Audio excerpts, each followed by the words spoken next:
ก็เฮ็ดเวียกแล้วแม่นอยู่ห้องการกสิกรรมในปัจจุบันนี่เนาะตำแหน่งแล้วแม่นวิชาการหลังจากจบโรงเรียนปักเสืองมาปี2005เนาะปึ๊บก็ได้ยื่นใบให้ห้องการกสิกรรมเขาเจ้าเลยเนาะต้นนี้แม่นนั่นเรื่องของการธุรกิจเพราะว่าจบมายากบ่ยากนี่แน่นอนต้องได้เฮ็ดเสริมมาแล้วตัวนี้นะถือว่าเฮ็ดเวียกน้ำผักน้ำหลาดให้มันจะบ่กุมกินเนาะ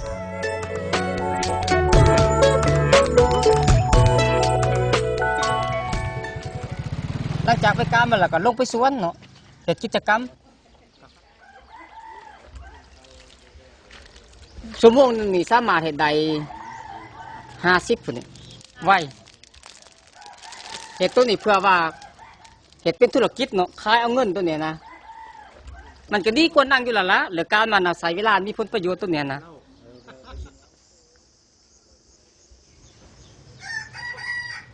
เป็นอาชีพเสริมในตัวนี้เดียวได้ย้อนยังก็ย้อนไปเฮียนอยู่เกษตรปักเสียงแล้วจึงมาเฮ็ดเป็นน่ะนะถ้าว่าบ่ไปเฮียนก็คือเฮ็ดบ่เป็นคือสบายกะทุกมื้อเฮ็ดแต่มีตามเพื่อนเป็นจังแก่มันจริงบ่จะบ่ฮู้วิธีการจะบ่ฮู้เทคนิคมันนี่จะสิไปเฮ็ดได้บ่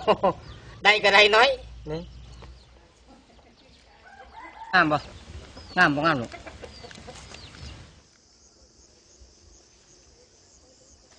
เหตุผลที่ว่า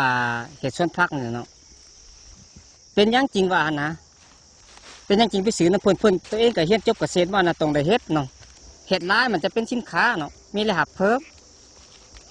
ดีกว่าบ่มีรายรับมันยังหั่นนะแล้วก็อีกนอกนั้นก็กลายเบี้ยมาแฮนเซิร์ฟตื่มนี่ฉะนั้นถ้าสิพัฒนาครอบครัวตัวเองได้เนาะก็ต้องใส่แนวคิดหั่นนะมีแนวคิดจินตนาการอันใหม่ๆนำมาเพิ่มเติมถ้าว่าเป็นคนขี้ขลาดบ่ง่ายล่ะเนาะเลิกไปการมาแล้วก็ไปตีบุญกินเหล้ามันก็ถือว่าบ่มีเหตุผลมีหยังตัวนี้นะคือตัวอย่างนี้อาชีพเสริมขึ้นนี่นะเนาะมันจะมีย่ำได้ย่ำบ่ได้นี่พักว่าเป็นราคาเนาะ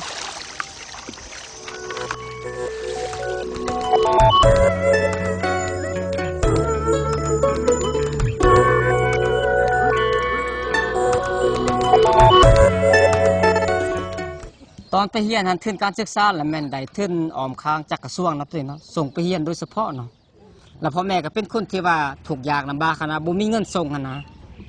แล้วก็วีซ่าของกสิกรรมนี่ก็คิดว่าเป็นวีซ่าหมักซั่นซะไปเฮียนที่ว่าโรงเรียนมหาวิทยาลัยกสิกรรมหั่นเนาะตอนนี้หันข้อมหูหันเนาะที่ว่าเอามานำใส่หั่นน่ะถือว่าได้ก็คือยังคือสมมุตินะเห็นกิจกรรมตัวอย่างว่าติดตาบ่ท่มงาบ่นี่ซักยาสัตว์ให้ประชาชนบ่ต้นนี้ก็เป็นข้อมหูเนาะที่ว่าเอามานำใส่ปัจจุบันนี่หั่นนะแต่ว่านี่เรื่องการปรับปรุงอยากปรับปรุงหนึ่งอยู่บนว่าแล้วแม่นเรื่องครูอาจารย์เนาะเรื่องทฤษฎีนี่สอนหลายโพดแต่ว่าเรื่องปฏิบัติตัวจริงนี่จะบ่มีหลายปานใดตัวอย่างว่าคือปฏิบัติตัวจริงเด้อสิงานฟาร์มสิไปตัดไม้บ่เสียนะไปตัดไม้อยู่ผู้อยู่ดอยบ่มาเฮ็ดมาหลอมนี่ต้นนี้คิดไปนี่มันจะบ่มาส่งปานใด